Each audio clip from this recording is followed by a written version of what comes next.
강의가 도움이 되었다면 구독과 좋아요를 부탁드리겠습니다. 감사합니다.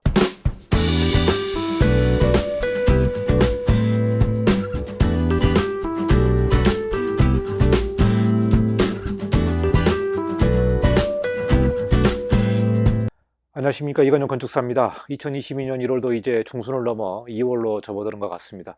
다음 주가 지나면 벌써 이제 설이 다가오는데요. 여러분 2022년 새해 계획 세우신 것 어떻게 잘 진행되는지 모르겠습니다. 자, 오늘은 2021년도 서울시 건축 인허가 통계를 좀 여러분과 같이 공유를 해보도록 하겠습니다. 2020년부터 코로나 시국으로 상당히 좀 어려운 경제 환경이 있는데요. 건축 쪽은 어떻게 진행되고 있는지 건축 인허가 통계를 가지고 여러분과 같이 공유를 좀 해보도록 하겠습니다. 제가 매 분기별로 여러분에게 건축 인허가 통계를 좀 보고를 하고 있습니다. 그래서 우리가 현장에서 느끼는 그 체감 경기라는 게 있죠. 체감 경기하고 또 인허가 통계로 보는 그 수치하고는 또 상당한 좀 괴리감이 있을 수 있기 때문에 바쁜 사무소는 계속 바쁘고 또 한가한 사무소는 한가하기 때문에 사실 경기의 흐름을 알 수 있는 게 객관적인 인허가 통계로 좀 살펴볼 수 있을 것 같습니다.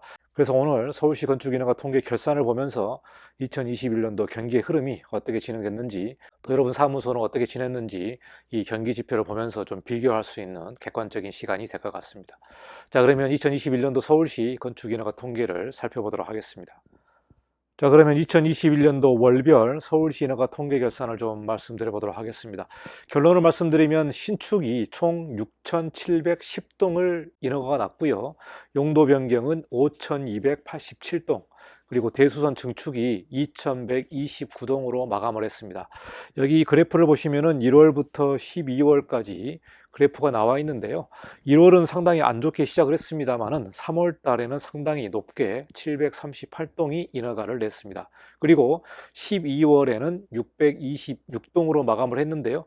분기별로 따지면은 3분기에는 조금 내림세로 가다가 10월부터는 다시 상승세로 올라가서 11월, 12월에 상당히 많은 신축 인허가 물량이 나왔다, 이렇게 보시면 될 것 같습니다.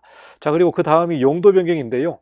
용도 변경은 거의 신축의 흐름하고 같이 가는 것 같습니다. 그래서 신축 그래프와 상당히 유사하게 흘러가고 있는데요. 자, 4분기를 보시면 신축과 똑같이 급한 상승세를 보여주고 있습니다. 12월에는 551동으로 마감했고요. 5월 달에는 637동이 용도 변경이 됐습니다. 그래서 총 5,287동을 마감을 했고요. 대수선 증축 부분은 크게 변동이 없는 것 같습니다. 대략 180동, 190동에서 200동 수준으로 꾸준한 흐름을 보여주고 있기 때문에 신축과 용도 변경이 상당히 큰 변화가 일어나고 있다, 이렇게 보시면 될 것 같고요. 이게 월별 통계로 보시면은 신축은 월별 559동, 그리고 용도 변경은 월 440동, 대수선은 월 177동입니다. 여러분에게 참고적으로 말씀드리면 서울시의 건축사 사무소가 대략 한 4,500여 개 이상의 건축사 사무소가 지금 개업을 해서 일을 하고 있습니다. 자, 이 통계를 보시면은 4,500개 사무소가 있고요. 6,710동, 이 정도가 되기 때문에 사무소 숫자보다는 더 많은 신축 인허가 동이 나왔다고 보시면 될 것 같습니다. 자, 그러면 2021년도 인허가 통계가 작년 대비 어떻게 변화가 됐는지 좀 살펴보도록 하겠습니다. 자, 이 통계는 서울시 연도별 인허가 통계인데요. 신축에 관련된 통계를 제가 2016년부터 2021년까지 직접 작성을 하고 있습니다.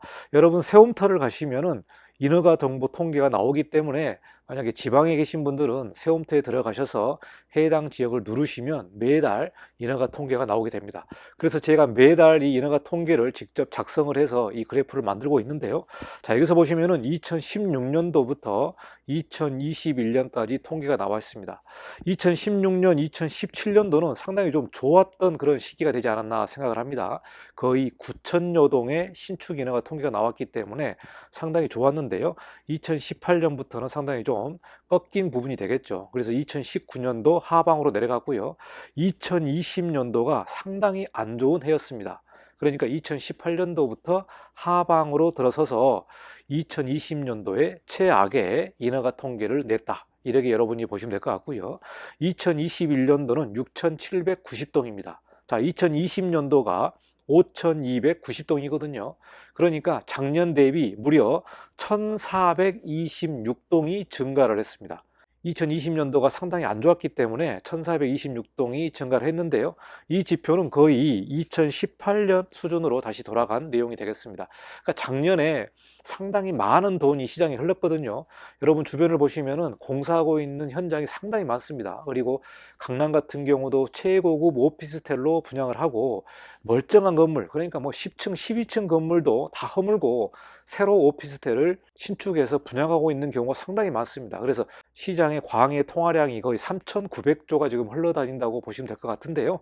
그래서 2021년도에는 그 돈이 부동산으로 많이 흘러간 것 같고요. 아마 2022년도도 상당히 좀 신축 붐이 일어나지 않을까 이렇게 예상을 하고 있습니다. 그래서 이 통계를 보시면은 2020년 대비 무려 신축이 1426동이 증가했다.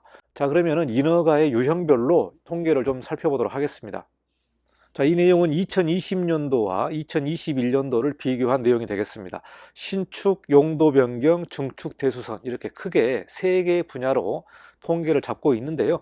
2020년도를 보시면 신축이 5,290, 4,493동이 용도 변경이고요. 중축, 대수선이 2,037동입니다. 총 합계로 보면 11,820동이 되겠습니다. 그러니까 건축사 사무소에서 업무를 할 수 있는 내용이 11,820동이 일어난 게 2020년도가 되겠습니다. 자, 그러면 2021년도를 보시면 신축이 1,426동이 증가해서 6,716동을 인허가를 냈습니다. 무려 27%가 증가했기 때문에 상당히 폭증한 수준으로 볼 수가 있겠습니다. 27%면 어마어마한 폭증이 되지 않습니까? 상당히 많은 신축의 물량이 증가했다고 보시면 될 것 같고요. 용도 변경은 5,287동으로 793동이 증가를 했습니다. 용도 변경도 18%가 증가했기 때문에 작년 대비 용도 변경 물량도 상당히 많았다. 그래서 우리가 주요 상권들을 보시면 리모델링 프로젝트도 상당히 많았고요. 그리고 이제 작년에 부동산세가 많이 올랐기 때문에 용도 변경을 통해서 종합부동산세를 피하려고 리모델링이라든가 용도 변경도 상당히 많은 것으로 생각을 합니다. 그런데 이제 10월, 11월, 12월 4분기 물량을 보면은 용도 변경이 상당히 증가한 측면을 보여주고 있는데요. 부동산으로 많은 돈이 흘러가고 있다. 이렇게 예상이 됩니다. 자, 중축 대수선을 보시면은 92동밖에 증가를 안 했습니다. 4.5% 증가했기 때문에 조금밖에 증가를 안 했죠. 그래서 증축 대수선은 큰 변동이 없이 이렇게 가고 있는데 신축과 용도 변경에서는 상당히 많은 물량이 작년 대비 증가를 했습니다. 자, 그래서 총 물량을 보시면 2021년도가 14,142동입니다. 그래서 무려 2,322동의 물량이 증가를 했기 때문에 이게 건축사 사무소에서 할 수 있는 업무의 내용이기 때문에요. 무려 19.6%가 증가했기 때문에 2021년도는 2020년도에 대비 상당히 바쁜 그런 건축사 사무소의 현황이 되지 않을까 생각을 합니다. 코로나 시국으로 자영업은 상당히 어려운 그런 내용을 보여주고 있습니다만은 건축이나 부동산 부분은 상당히 좀 바쁜 그런 시기가 2021년도였습니다. 그래서 이 통계를 보시면 시장의 자금이 부동산 쪽으로 많이 흘러간 내용을 우리가 알 수 있을 것 같습니다. 무려 27%가 증가했기 때문에 작년 대비 많은 물량을 건축사 사무소에서 소화를 했다. 이렇게 보시면 될 것 같습니다. 자, 이 내용은 유형별로 통계를 보여주고 있는데요. 2016년도부터 2021년까지 제가 작성하고 있는 통계가 되겠습니다. 신축, 중축, 대수선, 용도 변경인데요. 여기서 그래프를 보시면은 2016년도부터 2019년 초반까지는 상당히 좀 일이 많은 것을 우리가 알 수 있겠죠. 그래프가 상당히 좀 높았는데요. 2019년도부터 하방으로 해서 좀 상당히 어려운 시기를 겪고 있다가 2021년도에는 많은 회복을 보여주고 있는 내용이 되겠습니다. 자, 이 부분이 이제 4분기입니다. 4분기에 상당히 좀 증가한 내용을 보여주고 있는데요. 이 흐름이 2022년까지 흘러가면 좋을 것 같습니다. 그래서 2022년도도 상당히 좀 긍정적으로 시장이 흘러가지 않을까 예상을 하고 있습니다. 자, 다음은 용도 변경인데요. 2016년도부터 2019년까지는 큰 변동이 없습니다. 그리고 서서히 증가를 하고 있다가 2021년도에 상당히 많은 증가폭을 보여주고 있습니다. 아마 이 부분이 2021년 5월에 이 부동산에 관련된 세금을 피하기 위해서 용도 변경이 많이 일어난 부분으로 해석을 합니다. 자, 그리고 중축 대수선은 뭐 꾸준하죠. 2016년도부터 2021년까지 꾸준한 흐름을 보여주고 있는 부분이 중축 대수선입니다. 그래서 이 그래프를 보시면은 2016년도부터 2021년까지 신축에 관련된 인허가의 흐름이 어떻게 지나가는지 알 수 있을 것 같습니다. 2019년 중반부터는 상당히 좀 어려운 시기를 지나가고 있다, 이렇게 보시면 될 것 같고요. 2021년부터 회복의 흐름으로 좀 보여주고 있기 때문에 2022년도가 좀 기대가 되는 그런 한 해가 되지 않을까 생각을 합니다. 마지막으로 서울시 개업건축사 사무소 현황을 좀 보여드리도록 하겠습니다. 2021년 1월 말에 4,548개소가 사무소를 운영하고 있었는데요. 2021년 12월 말에는 4,828개소가 개업을 해서 운영을 하고 있습니다. 무려 280개소가 증가한 부분을 보여주고 있습니다. 전국 개업 건축사 사무소 현황은요, 2021년 1월 말에는 14,348개소, 2021년 12월 말에는 15,204개소가 운영을 하고 있습니다.